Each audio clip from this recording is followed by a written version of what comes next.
Uniformly condemn किया है सबने और जो हुआ है और पूरी सपोर्ट किया ऑपोजिशन ने सरकार को, कोई भी एक्शन नहीं। दोस्तों, अगर आप 1965 की जंग के बारे में नहीं जानते हैं और 1971 के बारे में भी अगर आप नहीं जानते हैं या फिर आप करगिल वार के बारे में भी नहीं जानते हैं, तो आप ये भी जान लीजिए कि 22 अप्रैल 2025 पहलगाम में जो आतंकियों ने पर्यटकों पर अटैक किया, उसके बाद जो भारत सरकार की रणनीति है और जो युद्ध की रणनीति कहिए इसे या फिर पाकिस्तान को नीचे करने का आतंकवाद के खिलाफ जो रणनीति है, उसमें जो पूरा देश, पूरा विपक्ष एक साथ खड़ा है, इसमें अगर आपने कभी ये एकजुटता नहीं देखी हो तो अभी देख जरूर सकते हैं। जो प्लानिंग हुई है उससे पहले आपको बता दें कि पहले 23 अप्रैल को CCS की बैठक होती है। 5 बड़े कदम केंद्र सरकार के द्वारा उठाए जाते हैं।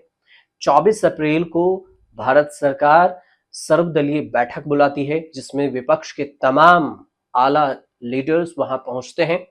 उसके बाद फैसला लिया जाता है कि क्या कुछ करना है पाकिस्तान के खिलाफ, रणनीति क्या है, इस पर IB भी पूरे ब्रीफिंग करती है। लेकिन जो विपक्ष एक शब्द में ये चाहता था कि सरकार बताए कि चूक हुई या नहीं, फिर हम जी जान से खड़े हैं सरकार के साथ। सरकार ने जैसे ही कबूल किया कि हाँ, हमसे सुरक्षा में चूक हुई है, जम्मू कश्मीर में जो पहलगाम है वहां पर सुरक्षा की कमी थी क्योंकि लोकल जो वहां पर पर्यटक को बुला रहे थे उन्होंने जानकारी नहीं दी थी अथॉरिटी को, लोकल अथॉरिटी के कब्जे में ये सब था।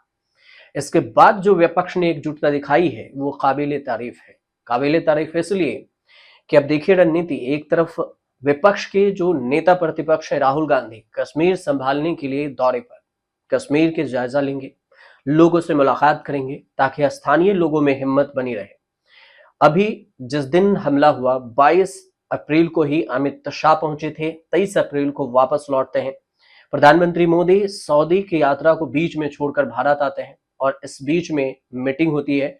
मीटिंग के बाद 24 अप्रैल को बैठक और फिर 25 अप्रैल को राहुल गांधी कश्मीर। मतलब विपक्ष स्थानीय लेवल को संभाल रहा है और सत्ता पक्ष विदेश नीति को, पाकिस्तान के खिलाफ रणनीति को।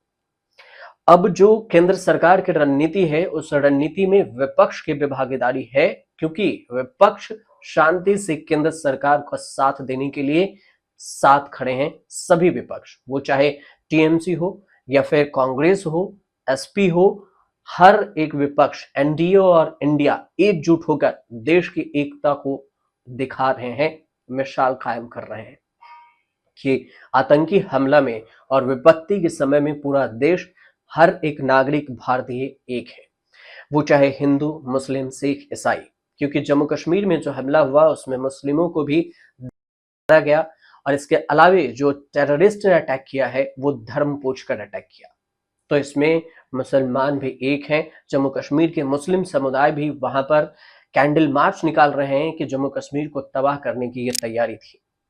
अब विपक्ष स्थानीय लेवल पर पहुंच रहा है क्योंकि विपक्ष स्थानीय लेवल को अगर स्ट्रेंथ देगा, मजबूती देगा विपक्ष, तो फिर केंद्र सरकार पूरे फोर्स और पूरा फोकस इस बात में लगा के रखेगी कि पाकिस्तान और आतंकवाद के खिलाफ कौन सी रणनीति और भी बनाई जाए जिससे उसके कमर तोड़ एक्शन ले दिया जा सके।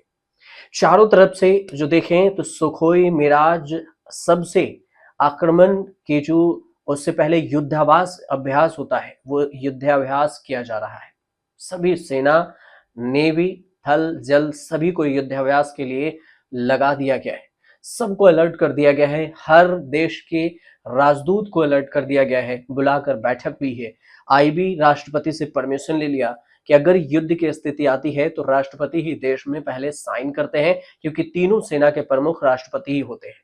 विदेश मंत्री S जयशंकर भी मुलाकात कर चुके हैं राष्ट्रपति से, साइन हो चुकी है। अब बस देरी है कि एक इशारे की, जैसे ही स्थिति पूरी कंट्रोल में हो गई उसके बाद भारत एक इशारे में पाकिस्तान में बैठे आतंकियों के घर में घुसकर कुछ ना कुछ एक्शन जरूर लेगा। क्या कुछ एक्शन लेगा इसके लिए आप थोड़ा सा इंतजार जरूर कीजिए, फिर पता चलेगा कि क्या कुछ होने वाला है।